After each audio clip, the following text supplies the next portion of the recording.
Okay, welcome to day 6 of the London system. We're gonna start with d4. The opponent plays knight to f6, which is a good move. We're gonna play bishop f4. So we're gonna play e3. Standard setup. We have a couple of moves. Knight f3, knight to d2. This move, if you see the knight here and the opponent is not trying to play e5 themselves, we are going to play it. And then we can even attack like this if you want to, because this pawn is not defended by anything. We can take with the knight, but just to get developed, I think this one is better. Here, in this case, we can play here. Once they play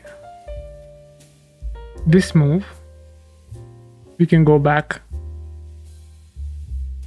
Yeah, here this is a threat on the queen, so they have to respond. I'm thinking they'll play something like this. Is there any kind of discovery that would work? I don't think so. So let's go back. Now I can take with the knight. And if they take, I can give a check.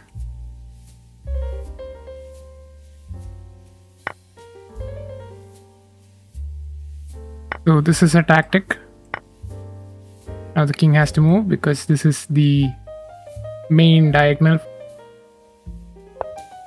And now they lose their queen.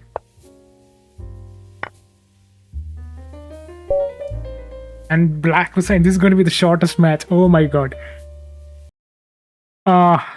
We won, guys. We won. That was a simple tactic. This is great to be aware of. If they try to, play something like this early on, they tried to take a bishop. You go here, bishop d5. Then most probably people will open this diagonal by playing the move f6. So you need to keep an eye out for this every time. They move and people will be like, hey, this is still a problem. Many people will play this move and then you can take this pawn. You get a free pawn essentially. You shouldn't be taking back. And that way you lose the queen. It's a simple game of chess.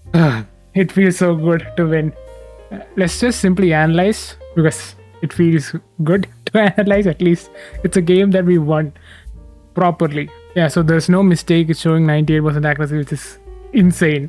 So what's the thing that we learned? When they play knight here, they're not committing to move their c pawn, which means we can now take the space. Okay? And they take, we take back with the bishop. We also have other ideas to attack this pawn later. I don't think it's that great because the rook is not trapped.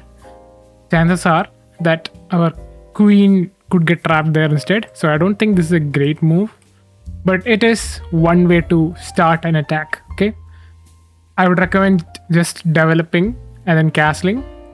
h3, bring the bishop back and stuff like that.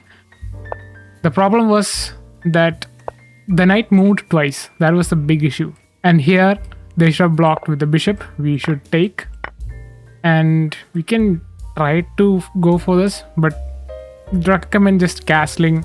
This is always going to be a threat, so it's better to even just castle and go for d5, break open the center, and then we might have tactics like this so we can get a free knight at one point or the other. So that was a great game. Just remember, if they play their knight like this, gain as much space as possible because now you can take back with the bishop.